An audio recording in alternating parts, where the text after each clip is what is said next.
एक ऐसी बच्ची जिसके पिता ने 7 साल तक उसे घर के बाहर नहीं जाने दी। 7 साल की क्लोई कभी घर के बाहर नहीं गई। वो अपने पिता हेनरी के साथ रहती है। उसकी माँ सालों पहले गुजर गई। फिल्म की शुरुआत में क्लोई घर के बाहर एक आइसक्रीम वाले की गाड़ी देख रही है। यहाँ पर कुछ तो अजीब है। हम देखते हैं कि क्लोई के घर के बाहर पक्षी हिलते नहीं और हवा में एक जगह अटके हुए दिखाई पड़ते हैं। घर में कभी बिजली भी नहीं रहती। हेनरी हमेशा परेशान हो जाता है जब भी वो बाहर देखती है और उसे ये सब ना करने को कहता है। उसके पिता के अनुसार घर से बाहर जाना सुरक्षित नहीं है क्योंकि उसकी माँ की हत्या करने वाले लोग अभी भी बाहर घूम रहे हैं। एक दिन वो दोनों घर पर पत्ते खेल रहे थे। अचानक हेनरी की बाईं आंख से खून निकलता है। रात को सोने से पहले क्लोई के कमरे की अलमारी से कुछ आवाज आई। जैसे ही उसने दरवाजा खोलकर देखा, उसकी अलमारी में बैठी एक औरत जोर से चिल्लाई। उधर क्लोई भी डर के मारे चिल्लाने लगती है। वो भागकर अपने बेड पर वापस आई और दीवारों पर कुछ बनाना शुरू कर दिया। वो लगातार फूट भाग जा धीमी आवाज में दोहराने लगी। थोड़ी देर बाद उस औरत के चिल्लाने की आवाज बंद हो गई। क्लोई के चेक करने पर वो अलमारी में भी नहीं थी। अगली सुबह क्लोई एक आइसक्रीम वाले की आवाज से उठी। उसके पड़ोस में रहने वाली लड़की हाथ पर आइसक्रीम खरीद रही थी। वो धीरे से फुसफुसाती है कि वो आइसक्रीम उसे चाहिए, ये जानते हुए कि हार्पर उसे सुन नहीं सकती। थोड़ी देर बाद दरवाजे को कोई खटखटाता है। क्वीन भागते हुए नीचे गई और दरवाजा खोला। दरवाजे पर आइसक्रीम लिए हार्पर खड़ी थी। इससे पहले कि वो आइसक्रीम ले पाती, हेनरी ने वहां आकर उसे रोक दिया। हार्पर क्लोई को उसके नाम से पुकारती है। हेनरी समझ नहीं पाता कि उसे क्लोई का नाम कैसे पता, क्योंकि उसने तो कभी किसी को क्लोई से नहीं मिल पाया। वो क्लोई से पूछता है कि क्या वो उस लड़की से पहले कभी मिली है। क्लोई मना करते हुए कहती है कि वो कभी घर से बाहर गई ही नहीं, तो उससे मिलेगी कैसे। हेनरी उस पर यकीन ना करते हुए सजा के तौर पर उसे कमरे में बंद कर देता। अभी सुबह उसने दरवाजा खोलकर अपनी बेटी से माफी मांगी, लेकिन क्लोई की नाराजगी अभी खत्म नहीं हुई थी। वो घर के बाहर जाना चाहती है। हेनरी उसे आइसक्रीम खिलाने का प्रॉमिस करता है अगर वो वादा करे कि कभी किसी अनजान आदमी के लिए दरवाजा नहीं खोलेगी। ये कहकर वो घर से बाहर चला जाता है। कुछ देर बाद हेनरी जख्मी हालत में घर लौटा। जब वो बाथरूम में अपने घाव को संभाल रहा था, क्लोई झट से उसकी चीजों में आइसक्रीम ढूंढने लगी। आइसक्रीम ना मिलने पर वो हताश हो गई और अपने पिता को डांटने लगी। हेनरी उसके शरीर पर लगे घाव की वजह से बेहोश हो गया। तभी क्लोई ने बाहर आइसक्रीम वाले की आवाज सुनी। वो एक $100 का नोट लेकर बाहर चली गई। बाहर आइसक्रीम वाला आदमी उसे पार्क ले जाने का वादा करके अपने साथ चलने को कहता है। थोड़े सोच विचार के बाद वो गाड़ी में बैठ। क्लोई ने गाड़ी की खिड़की से पहली बार बाहरी दुनिया को देखा। उसकी नजर एक बड़े बैनर पर पड़ी जिसमें एक आदमी की बाईं आंख से खून बह रहा था। फोटो के नीचे लिखा था, अगर ऐसा कोई दिखे तो पुलिस को फोन कीजिए। वो बूढ़ा आदमी क्लोई से पूछता है कि क्या कभी उसकी बाईं आंख से खून निकला है, जिसे क्लोई मना कर देती है। पार्क में झूला झूलती क्लोई से उस बूढ़े आदमी ने पूछा कि क्या कुछ ऐसा है जो वो कर सकती है और बाकी लोग नहीं कर सकते। क्लोई झूला झूलने में मगन इस सवाल का जवाब नहीं देती। इसके बाद वो उसे तेज तेज झुलाने लगता है ताकि गुस्से और डर से उसकी शक्तियां बाहर आ जाएं। थोड़ी देर बाद एक पुलिस वाला वहां आया और उसने उस बूढ़े आदमी को लड़की से दूर हटने को कहा। वो बूढ़ा आदमी क्लोई की तरफ मुड़कर कहता है कि ये उसकी माँ को मारने वाले बुरे लोगों में से एक है। क्लोई गुस्सा होकर उस पुलिस वाले को जाने के लिए कहती है। न जाने कैसे वो उसकी बात मानकर वहां से चला गया। क्लोई के पास अपनी बात को दूसरों से मनवाने की शक्ति है। वो दोनों वहां से क्लोई के घर की तरफ निकलते हैं। रास्ते में उस बूढ़े आदमी ने क्लोई को उसकी माँ की तस्वीर दिखाई, मैरी।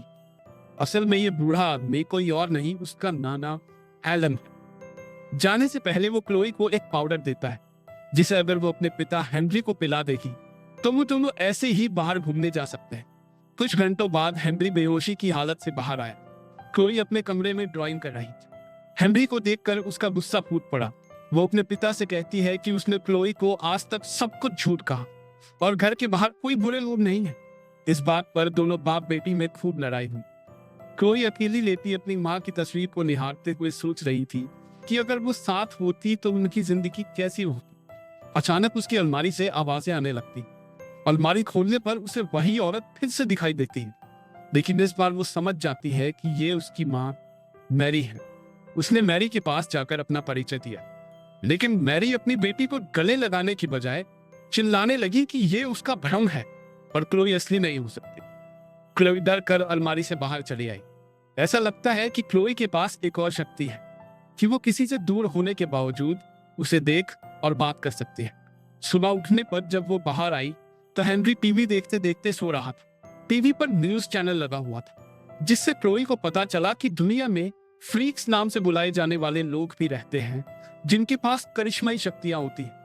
जब वो इन शक्तियों का इस्तेमाल करते हैं तो उनकी बाईं आंख से खून निकलता है। 10 साल पहले एक ऐसे ही फ्रीक ने डैलिस शहर को तबाह करके हजारों मासूम लोगों की जान ले ली थी। इस हादसे के बाद सरकार ने ऐसे लोगों के खिलाफ एक एडीएफ नाम की सेना का गठन किया। एडीएफ का काम था सभी फ्रीक्स को पकड़कर माउंट मेडेक पर बनी एक जेल में डालना। ऐसे लोगों का शहर में घूमना सख्त मना है और अगर कोई घूमता पाया गया तो उसे उसी समय मारने के आदेश है। एडीएफ की एक कर्मचारी एजेंट रे बताती है कि वो इन फ्रीक्स को ट्रेनिंग देकर युद्ध में हथियारों की तरह इस्तेमाल करना चाहते हैं। ये खबर सुनकर क्लोई को बहुत बड़ा धक्का लगता है। वो अपने कमरे में बैठी अपनी माँ को याद करती है। तभी उस बड़ी अलमारी में उसे फिर से अपनी माँ दिखाई देती है। क्लोई मैरी के पास गई और उसे यकीन दिलाया कि वो सच में उसकी बेटी है। वो दोनों बातें करती है, जिस दौरान क्लोई को पता चला कि उसकी माँ भी एक फ्रीक है जिसे एडीएफ के लोगों ने माउंट मेडेक में कैद कर रखा है। अगले दिन क्लोई ने हेनरी को अपनी माँ के बारे में बताया, लेकिन वो उस पर विश्वास नहीं करता। कोई और रास्ता ना दिखने पर क्लोई ने अपने नाना का दिया हुआ पाउडर अपने पिता को पिलाकर घर से बाहर जाने का प्लान बनाया, लेकिन हेनरी को इस बात का पता चल गया। वो उसे रोकने के लिए उसका पीछा करता है। घर के मेन दरवाजे पर खड़ी क्लोई जोर से चिल्लाई, पापा सो जाइए, और अचानक हेनरी वहीं उसी जगह नीचे गिर पड़ा। क्लोई की आंख से पहली बार खून निकलता है। क्लोई ने अपने नाना एलन को सारी बात बताई। क्लोई की बात सुनकर एलन वहां जाकर उसकी मां को बचाने का प्लान बनाता है। वो क्लोई को लेकर एजेंट रे के पास गया। एलन ने एक कहानी बनाई जिसके अनुसार वो एक पादरी है और क्लोई उसकी गोद ली हुई बेटी। उसने एजेंट रे से कहा कि उसे हाल ही में पता चला कि क्लोई एक फ्रीक है। एलन गुजारिश करता है कि क्लोई को सुरक्षित माउंट मेडेक लेकर जाया जाए, और क्योंकि वो अभी एक छोटी बच्ची है तो उसकी देखभाल के लिए वो भी उनके साथ चलेगी। एजेंट रे क्लोई की आंखों के नीचे खून के निशान ढूंढती है। वो एलन की आंखों की भी जांच करती है, लेकिन उसे खून के निशान नहीं मिलते।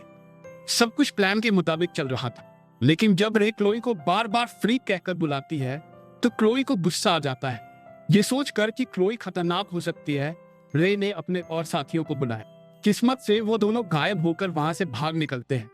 हमें पता चलता है कि एलन भी एक फ्रीक है जिसके पास गायब होने की शक्ति है। वो हाइड्रोजन पेरोक्साइड नाम के एक केमिकल से अपनी आंखों के नीचे से खून के निशान मिटाता है। एलन ने क्लोई को अपने घर चलने के लिए कहा ताकि वो उसे अपनी शक्तियों का इस्तेमाल करना सिखा सके, लेकिन क्लोई चिल्लाकर कहती है कि उसे अपने पिता के पास जाना है। उसकी शक्तियों की वजह से एलन उसे घर वापस ले जाने को मजबूर हो जाता है। अचानक हेनरी रोड पर प्रकट हुआ, पर एलन और उसके ट्रक को लेकर गायब हो गए। उसने एलन को घर ले जाकर एक कुर्सी से बांध दिया। कुछ सेकंडों बाद वो क्लोई के पास वापस आया और उसे गोद में उठाकर वहां से ले गया। रास्ते में वो क्लोई को सब कुछ समझाता है। उसके पिता के पास समय को धीमा करने की ताकत थी। वो एक बुलबुला बना सकता था जिससे उसके बाहर की दुनिया बहुत धीरे और अंदर की दुनिया सामान्य गति से चलती थी। उसने उनके घर के बाहर भी इसी तरह का एक बुलबुला बना दिया था, जो उसके जागते हुए हर समय काम करता था। वो अपने घर में 7 साल से छिपे हुए थे, जबकि बाहरी दुनिया में कुछ महीने ही बीते थे। हेनरी सोचता है कि अब क्लोई उसके साथ सुरक्षित नहीं रहेगी। वो अपने पड़ोसी को बहुत सारे पैसे देकर उसे गोद लेने के लिए कहता है। स्टीवन मान जाता है, लेकिन उसकी पत्नी नैन्सी जल्द ही समझ जाती है कि क्लोई एक आम लड़की नहीं है। वो उसे अपनाने के लिए मना कर देती है और हेनरी क्लोई को लेकर वहां से चला जाता है। घर आकर हेनरी ने क्लोई की बाईं आंख से निकलते खून को देखा। वो समझ गया कि क्लोई के पास भी करिश्माई शक्तियां हैं और वो उनका इस्तेमाल करना सीख गई है। उस पर भरोसा न कर पाने की वजह से वो उसे एक छोटे कमरे में बंद कर देता है। क्लोई अपनी शक्तियों को इस्तेमाल करके अपनी माँ से मिलती है, लेकिन अचानक एक आदमी मैरी को घसीटते हुए वहां से ले जाता है। सुबह कमरे से बाहर आकर वो हेनरी को सब कुछ बताती है। हेनरी क्लोई की बात नहीं सुनता, क्योंकि उसके हिसाब से तो उसकी पत्नी की मौत हो चुकी है। लेकिन आखिरकार एलन उसे सारी बात बताता है। जब मैरी और एलन ने माउंट मेडेक पर हमला किया तो वो एडीएफ का सामना करने में नाकाम हो गए थे। एलन किसी तरह वहां से बचकर निकल गया, लेकिन मैरी नहीं निकल पाई। उसे लगा था कि लड़ाई में उसकी बेटी मारी गई, लेकिन एडीएफ ने उसे मारा नहीं बल्कि कैद कर लिया था। क्लोई ने खिड़की के बाहर नैन्सी को पुलिस से बात करते देखा। वो अपनी शक्ति का इस्तेमाल करके उसकी बातों को करीब से सुनती है। हेनरी और एलन को भी ये सब दिखता है। क्लोई ने फिर से अपनी शक्तियों का इस्तेमाल करके उस पुलिस वाले को अपने वश में कर लिया। पुलिस वाले ने पेन से नैन्सी पर हमला किया। नैन्सी की दाईं आंख से खून निकलने लगता है। उसकी आंख से निकलते खून को देखकर एडीएफ के लोगों को लगा कि वो एक फ्रीक है और देखते ही देखते उसे गोलियों से भून दिया। थोड़ी देर में वो पूरे परिवार को अपनी हिरासत में ले लेते हैं। हेनरी क्लोई पर गुस्सा करता है कि कैसे वो किसी की जान ले सकती है, लेकिन एलन उसे समझाता है कि क्लोई ने कुछ गलत नहीं किया। अगर वो ऐसा नहीं करती तो नैन्सी की जगह वो सब मारे जाते। क्लोई अपने कमरे में जाकर फिर से अपनी माँ को याद करती है। उसे मैरी बंधी हुई दिखती है। कुछ देर बाद हेनरी और एलन भी वहां आ गए। पता चलता है कि मैरी को जल्द ही मार दिया जाएगा। एलन डॉक्टर पर गोली चलाता है लेकिन कुछ फायदा नहीं होता। हेनरी अपने आप को बेबस महसूस करता है। अचानक क्लोई डॉक्टर के दिमाग को अपने वश में करके उसे खुद को मारने के लिए मजबूर कर देती। फिर वो वहां खड़े पुलिस वाले का इस्तेमाल करके अपनी माँ के हाथ पैर खुलवाती है। इस दौरान उनके घर की घंटी बजती है। बाहर एजेंट रे खड़ी थी। हेनरी समय को रोकने वाला बुलबुला बनाता है और एक घर बेचने वाले की तरह तैयार होकर दरवाजा खोलने जाता है। रे उसकी आंखों के नीचे खून के निशान खोजती है, लेकिन एलन पहले ही हाइड्रोजन पेरोक्साइड से उन्हें मिटा चुका था। कुछ देर बाद मालूम पड़ता है कि रे उसके बारे में पहले से जानती थी। ऊपर कमरे में क्लोई अपनी माँ को माउंट मेडिक जेल से निकालने की कोशिश कर रही थी। हेनरी की मदद करने के लिए एलन वहां आया, लेकिन उसके कुछ कर पाने से पहले रे हेनरी को गोली मारकर घायल कर देती। इससे पहले कि वो एलन को भी शूट कर दे, वो वहां से गायब हो गए। वो घर के ऊपर वाले कमरे में क्लोई को देखती है, जो अपनी माँ को जेल से निकालने में लगी थी। मौका देखकर उसने क्लोई पर गोली चलाई, लेकिन एलन ने क्लोई के सामने आकर उसे बचाते हुए अपनी जान दे दी। अपने नाना को मरता देख क्लोई गुस्से से भर जाती है। वो रे के दिमाग को कब्जे में लेकर उससे खुद को ही गोली मरवा देती है। बाहर पुलिस ने गोलियों की आवाज सुनकर घर को हर तरफ से घेर लिया। अपने नाना को आखिरी बार अलविदा कहकर क्लोई अपनी माँ को बचाने की प्रक्रिया जारी रखती है। वो जेल में तैनात सैनिकों के दिमाग पर कब्जा करके उन्हें आपस में लड़वा देती, ताकि उसकी माँ सही सलामत वहां से निकल सके। आखिरकार वो जेल से बाहर निकलने के दरवाजे को खोल देती है, जिससे मैरी बाहर निकलने में सफल हुई। आजाद होते ही मैरी अपनी शक्तियों का इस्तेमाल करके वहां से उड़ जाती है। शक्तियों के ज्यादा इस्तेमाल से क्लोई थक कर घर में बेहोश हो गई। दूसरी ओर एक मिसाइल उनके घर पर दाग दी जाती है।